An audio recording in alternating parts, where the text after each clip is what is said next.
Here's my ranking of all 33 MCU movies, part 2, so let's get into it.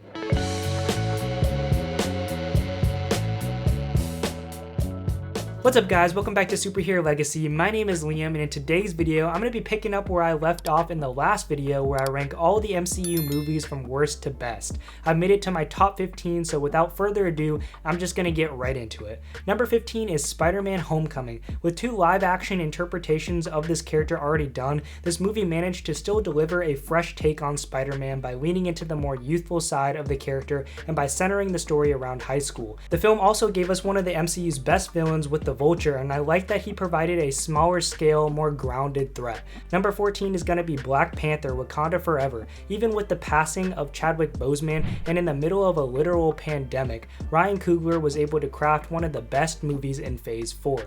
It had another top tier villain, great acting, a well written story, and a more mature tone, which is something we don't get a lot of nowadays, but most importantly, it used its emotional weight to beautifully honor Chadwick Boseman. Rest in peace, King. Number 13 is going to be one of the MCU's most underrated movies, which is Ant-Man. Paul Rudd brought so much fun to this character, and the movie as a whole had a surprising amount of heart to it as well. I loved how simple the film was and how creative they got with the shrinking concept. Ant-Man was never one of my favorite characters, so I was pleasantly shocked to see how great a movie they made.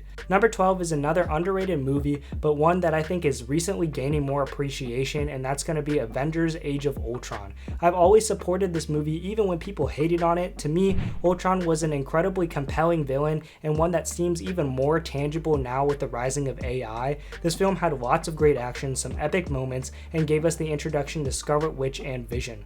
I also miss when the Avengers was a smaller, more clearly defined team, and this was the last movie that we really got to see that. Number 11 is Guardians of the Galaxy Volume 2, another heartfelt space adventure which explored Peter's past and gave us one of the most well-done deaths in any comic book film.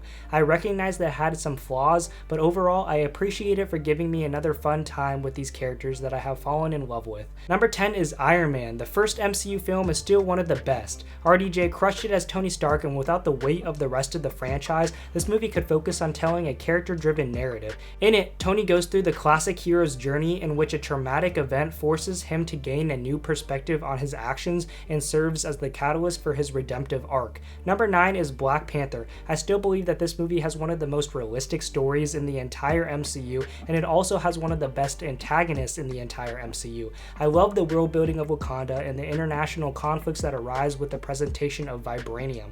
Number 8 is Spider-Man: No Way Home. Although I think it had a cheap setup and there are a lot of plot holes in it, nobody really cares because at the end of the day, this movie brought us 3 different generations of Spider-Man teaming up in not only a way that offered fan service, but also in a meaningful way that supported the actual story being told. William Dafoe crushed it again as Green Goblin, and if this film taught us anything, it's that there isn't a bad Spider-Man actor. They're all great. Number 7 is The Avengers. With interconnected universes now so common in cinema, it's easy to overlook just how influential this movie really was at the time. It was able to effectively combine multiple franchises and very different characters in a way that set up for compelling interactions and some epic moments. Number 6 is Captain America: The Winter Soldier, a movie that focused on Steve Rogers' struggle to find his identity within the modern world. The Russo brothers gave us phenomenal action, a compelling story, some amazing characters, and adapted one of my favorite Captain America comics, of course entitled The Winter Soldier. Number 5 is Avengers: Infinity War, a movie that had enormous hype behind it but still managed to transcend it all.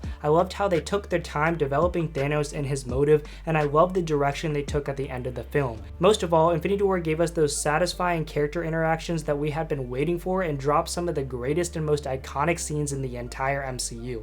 Number 4 is Captain America: Civil War, a movie that addresses the consequences of superheroes and uses that to give us an earned conflict which people even till this day argue over. Despite all the great characters and despite all the epic moments, what makes this movie so incredible for me is the final battle, which doesn't go bigger but instead goes deeper, making every punch land twice because of how emotionally connected you are to both Iron Man and Captain America. Number 3 is going to be Guardians of the Galaxy Volume 3, a heartfelt conclusion to an amazing set of characters which uses its personal stakes to drive an enormous amount of ethos. James Gunn proves that anything is possible in a story as long as you place your characters at the forefront and as long as you invoke an emotional story that makes you care for those characters. This film, in my opinion, has the best ending to any MCU movie and is the reason I believe Superman and the DCU is in good hands. Number 2 is Guardians of the Galaxy, a fun cosmic adventure with a distinct style, amazing humor, and a great soundtrack, all while giving us a set of characters who you really do care for. At its core, this movie is about a bunch of misfits who find a family among each other, and I'm a big sucker for those types of films. This has been one of my all-time favorite movies for over a decade now, and I love the risk that the MCU took with it, opening the doors to the endless possibilities of space and exploring unfamiliar characters. Number 1 is Avengers Endgame, a worthy conclusion to the Infinity Saga and a movie that truly deserves to be called epic. I love this film because it focuses on our original 6 Avengers and realistically portrays how people cope with grief in their own ways. The movie also uses time travel in a way that facilitates the development and conclusions to our main characters. Then of course you can't forget about the final battle, which I think is the most euphoric and the most dopamine-inducing 15 minutes I've ever experienced and concluded Tony Stark's perfect 11-year character arc. The MCU has and probably never will reach these heights ever again, which is depressing, but I'm just glad I lived through it. With all of this said though, I'm going to end this video right here. I hope you enjoyed this series and be sure to let me know what your favorite MCU movies are, but for now, peace.